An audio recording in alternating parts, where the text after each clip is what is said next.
오늘은 제가 이제 법무부에다가 이렇게 이 장시호 상습 횡령 위증교사 감찰하라 공문 제출했는데 지금 이 이화영 건이 지금 법무부가 밀리고 있어요. 이거는 왜 밀릴 수밖에 없냐? 이화영이 연어술 접대 날짜를 자꾸 혼동을 해가지고 왔다 갔다 했단 말이에요. 이거는 흔들리면 안 되는 거거든요. 이거는 그 날짜 딱 짚어야지만 그 날짜 시간대에 동선들 파악해서 정리가 되는데 이게 왔다 갔다 해버리니까 검찰의 이 역공을 지금 받고 있어서 오히려 법무부에 대한 고소수사를 벌니까 법무부가 밀리는 거예요, 이게. 그리고 실제로 그 당시 경찰이 조사했는데 무혐의가 나온 결정적인 이유도 이화영이 날짜를 혼동하고 있으니까 이게 큰 거거든요. 자, 법무부가 결국 감찰을 지시했는데 검사들이 적극 반박 나서면서 진실게임 영상으로 치닫고 있다. 이렇게 되면 끝나는 거죠. 이렇게 되면은. 왜? 거짓으로 덮어놓은 거를 진실로 한 방에 치지 못하고 막 뒤엉키기 시작하면 게임 끝나는 겁니다. 이거는. 법무부의 지시에 대해 서울고검이 진상조사 나선 가운데 수사에 참여했던 검사들은 법무부를 감찰하겠다. 아, 이게 지금 판사들한테 역공 받아먹고 검사한테 역공 받아먹고 뭐 이재명 일당들이 지금 코너로 몰리고 있단 말이에요. 인권점검 TF를 구성하고 의혹에 대한 진상 파악을 지시했다. TF 팀장은 정용환 고검 감찰부장인데 김건희 뭐 윤우진 윤석열 가족에 대한 수사를 지휘를 했었다.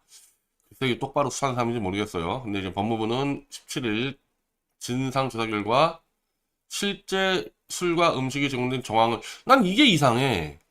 술과 음식이 언제 뭐가 어떻게 제공됐냐가 나와야 되는데 정황을 확인했다는 이렇게 되면 안 되거든. 이렇게 되면 여기서부터 밀리기 시작하는 거죠. 이전 부사 등에 제공된 외국 도시락 구입 비용을 쌍방으로 해서 계산하고 공범간 부적절 접촉을 허용하는 등 관련 규정 위반된 가능성도 포착된 것으로 이 감찰에서 이렇게 이 가능성 정황 이래 가지고는 뭐 도저히 이거는 뭐 이길 수 없는 싸움을 하고 있는 거죠. 그러면서 수사와 기소에 참여했던 검사들이 적극적인 반박에 나서고 있다. 특히 이 수사를 이끌었던 창원지부 서현욱 검사는 검찰이 자체 조사 결과를 은폐했다는 주장은 터무니없다. 검찰은 당시 진상 확인을 위해 이전 부지사가 음주일시로 지목했던 6월 말뿐 아니라 5월, 7월 전체를 전수조사했다.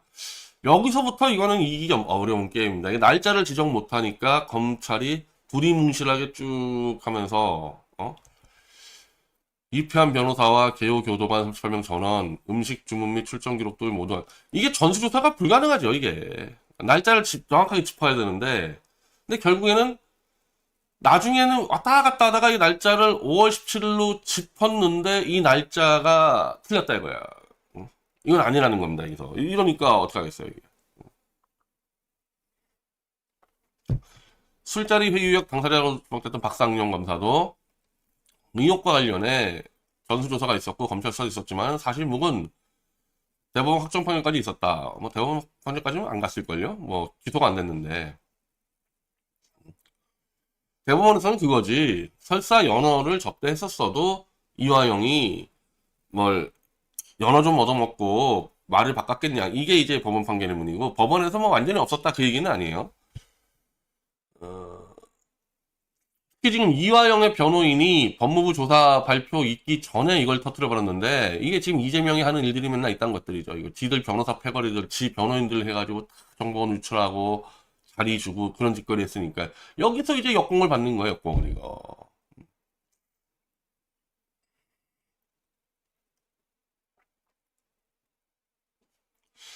자 이렇게 얻어 터지고 있으니까 제가 이제 이거를 오늘 준 거 아니겠어요? 한번 지금 이화영 사건하고 이 사건을 비교해보세요. 이 사건이 얼마나 이게 훨씬 구체적이고 이미 조작 증거를 다 확인한 사건인지 이거는 이화영 사건은 그야말로 그냥 모래에서 막 헤매고 있는 거고 이거는 그냥 잡으면 게임 끝나는 건데 만약에 이제 이 이재명 정성호의 법무부가 이걸 안 한다 그러면은 이제 저것들은 뭐 더 이상 볼 것도 없이 그냥 뭐 무조건 퇴진 투쟁 들어가야 되는 거죠. 오직 지들 범죄만 감출 뿐이지 검찰의 조작 뭐 잘못된 판결 이런 거 관심도 없다는 거 아닙니까? 이런 놈들은 그냥 끝장을 내야 되는 거고 요걸 지금 줬는데, 난 이게 일단, 무슨 큰 차이가 있냐. 이화영 사건과 이거는. 장시호가 자기 친구에게 너무나 적나라하게 그냥 다 까발렸어요. 다 까발렸어요. 그리고 장시호가 까발린 내용과 실제 사건이 진행된 게 완벽하게 일치했다. 이건 뭐 논란의 여지없는 겁니다. 이게 내가 월요일날 김스타를 만나 내가 제이와 이지용에 대해 뭘 알아 얘기를 해달라는데 해야 될까 말까? 나는 삼성에 죽을 거야. 오빠는 내가 알고 있는 걸 알아. 이게 뭡니까? 이지용이 포르퍼플이잖아요. 이지용이 포르퍼플 사건 지금 얘기한 거 아닙니까? 그러면서 나는 1년 6개월 맞을 거라 그랬어. 오빠가 그래서 그대로 갈 거라 했어. 형량이 그냥 1년 6개월 집행유예 2년 될 거라고. 근데 2년 6개월이 된 거야. 그래서 김스타가 거기에 뻥찐 거야. 그날 나를 불러서 야간에 약 먹이고 새벽까지 울고. 이거 그대로 맞는 얘기거든요. 이거 그대로 맞는 얘기란 말이에요. 그러니까 이런 것들이 있으니까 이제 문제가 되는 거고, 이런 것들도 뭐 명확한 게 있잖아요. 이 특검에 박주성 검사하고 있었을 때 오전 10시에 검찰에 들어왔는 특검에 들어왔는데 밤 9시부터 수사하는 황당한 짓거리 있잖아. 황당한 짓거리. 이렇게 써놨습니다. 조사 시작 전 검사 면담 및 휴식이 있었다.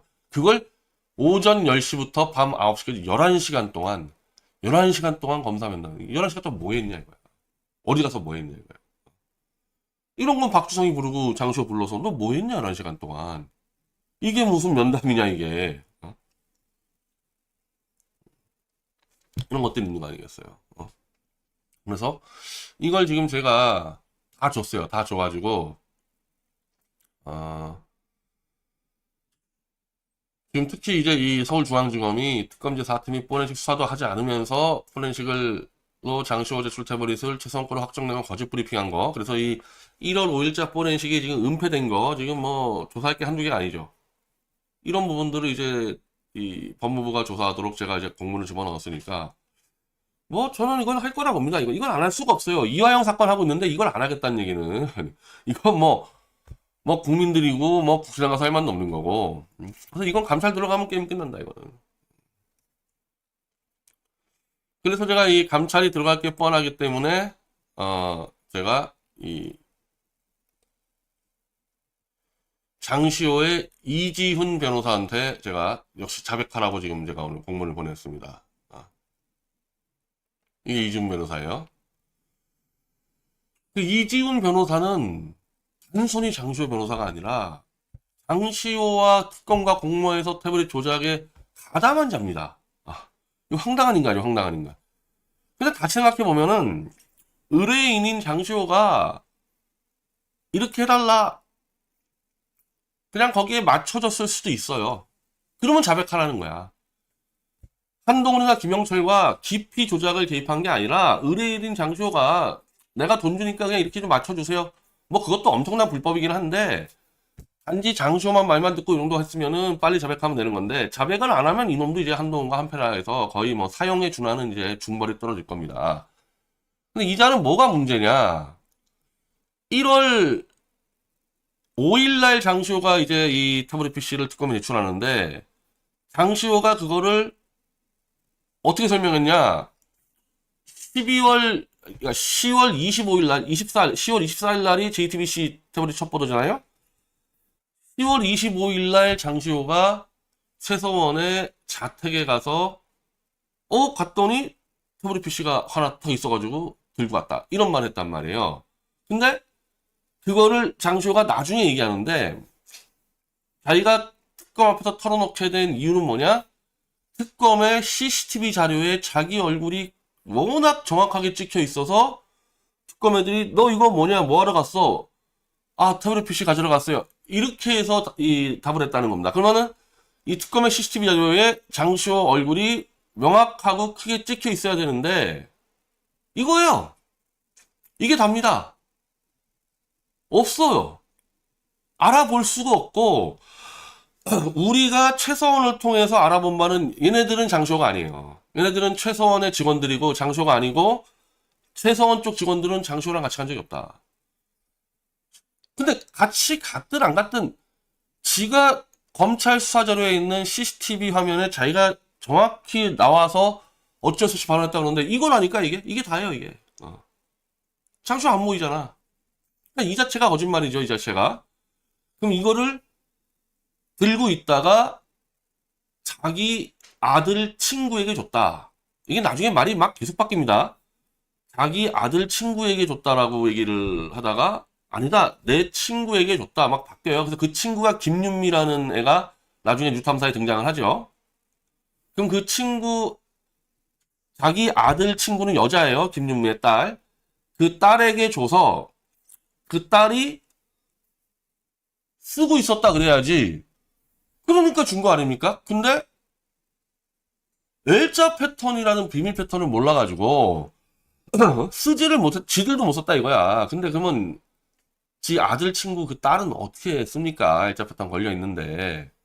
그럼 걔를 왜 줬어? 쓰지도 못하는 거를. 걔가 화 안 내겠어? 이거 갖다 줬는데 열지를 못해. 얘한테 줬는데. 그럼 뭐야? 걔는 왜 들고 있어 이거를? 자, 일단 여기까지 넘어가는데 이제 갑자기 장시호가 그거 최서원 거 내 이 친구 딸 줬으니까 그걸 받아올게요 해서 여기서부터 또 말이 달라요.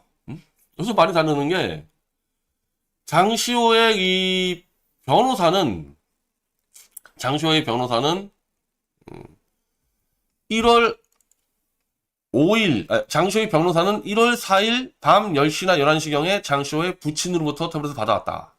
이렇게 얘기하고 장시호는 그게 아니라 다음날 1월 5일에 오전에 이 변호사를 만나 오후에 이 변호사 당신을 통해 기기를 제출했다. 제출 날짜가 달라. 1월 4일과 1월 5일. 이거는 지금 와서 달라진 게 아니라 국정농단 수사 그때 이 당시부터 말이 달라요. 이 당시부터 날짜가 달라요. 이런 일이 있을 수 있습니까? 변호사하고 의뢰인이 태블릿을 제출한 날짜가 달라. 그러니까 여기서부터 앞뒤가 하나도 안 맞기 시작하는 거지. 그리고 이 이지훈 변호사는 1월 4일 밤 10시, 11시경에 장시호 부친으로부터 태블릿을 받았다 이렇게 주장을 했는데 장시호로부터 아까 태블릿 보관을 했었다는 지인 김윤미는 이지훈 변호사가 자기 집에 와서 직접 가져갔다고. 장시호, 이지훈, 김윤미 이 공범자 세 놈이 다 말이 달라요. 근데 여기서 결정적으로 말이 다른 건 또 뭐냐. 이 이지훈 변호사가 태블릿 반환 재판에서 이 서면으로 이제 진술을 써왔는데 태블릿 PC를 손댄 사실 없고 전원은 꺼져 있었으며 전달받은 그대로 특검에 제출했다. 근데 포렌식 결과를 보니까 1월 4일 밤 8시 50분부터 다음날 오후 4시 40분까지 18시간 연속으로 태블릿이 켜져 있었다. 단순히 켜져 있는 게 아니라 구동이 됐다, 구동이. 우리가 태블릿 PC를 들고 있으면은 이게 켜져 있는지 꺼져 있는지 모릅니까? 똑같아요. 태블릿 PC는요, 핸드폰을 좀 크게 만든 거라 보시면 됩니다. 우리가 핸드폰을 딱 놓고 있는데 이게 꺼졌는지 켜졌는지 모르는 수가 있어요. 그것도 증거를 제출하는 변호사가 이게 켜졌는지 꺼졌는지 모르냐고. 사이버 포렌식 기록상으로 분명히 켜져 있는데 변호사가 나는 꺼져 있었고 꺼진 채로 그냥 제출했다고. 다 거짓말, 다 거짓말. 그래서 우리가 볼 땐 뭐냐? 우리가 볼 때는 애초에 장시호가 최서원 자택에서 태블릿을 입수한 적도 없었고 여기 장시호 간 적도 없었고 여기 태블릿 PC 있지도 않았고 태블릿은 최서원 것도 아니고 안모 비서의 것이기 때문에 이거는 미승 빌딩 압수수색 들어갔을 때 검찰이 미승 빌딩 들어갔을 때 안모 비서 거를 압수했을 겁니다. 그거 압수했던 거예요.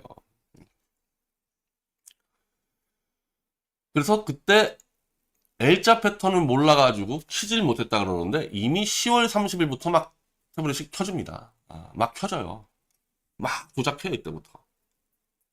장시호는 비밀 패턴을 몰라서 못 켰다 그랬는데 켜져 있다니까 이때. 그럼 뭡니까? 검찰이 이때부터 받아서 사실은 10월 30일이 뭐냐? 김한수 불러다가 계약서 위조 들어갔을 때예요.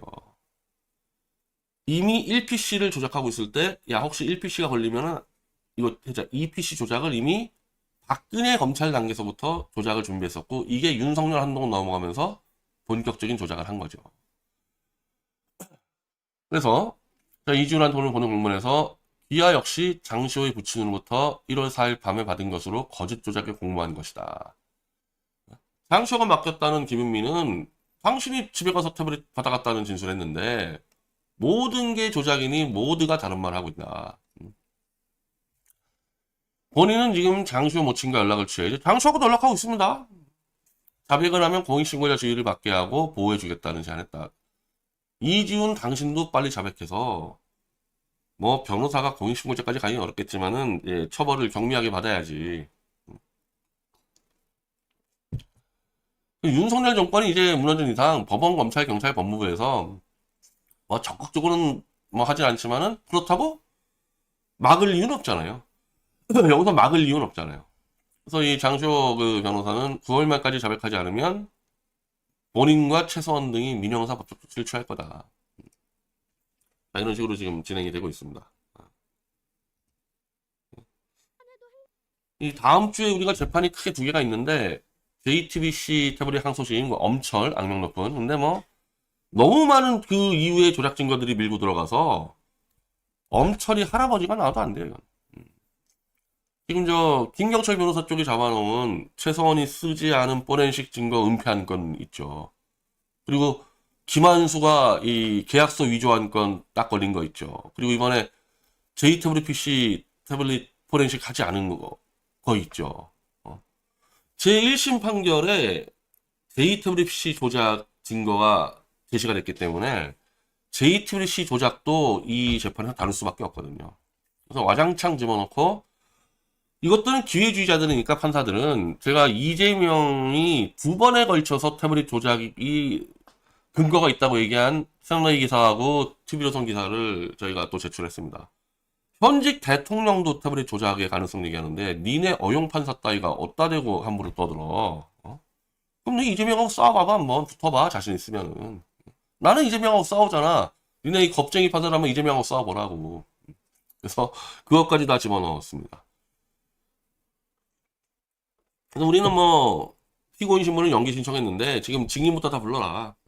증인 누구든지 한 놈 나오면 자백할 수 있기 때문에 증인 불러라. 근데 뭐 부르기 싫으면 부르지 마. 어차피 딴 쪽에서 다 재판에서 불려 나온 애들이기 때문에 근데 거기서 정리해버리면 되니까. 그 대신에 이제 엄털과 이 판사 세 놈은 진짜 이놈들도 이제 사형받을 각오해야 되겠죠. 이제 이렇게 되면.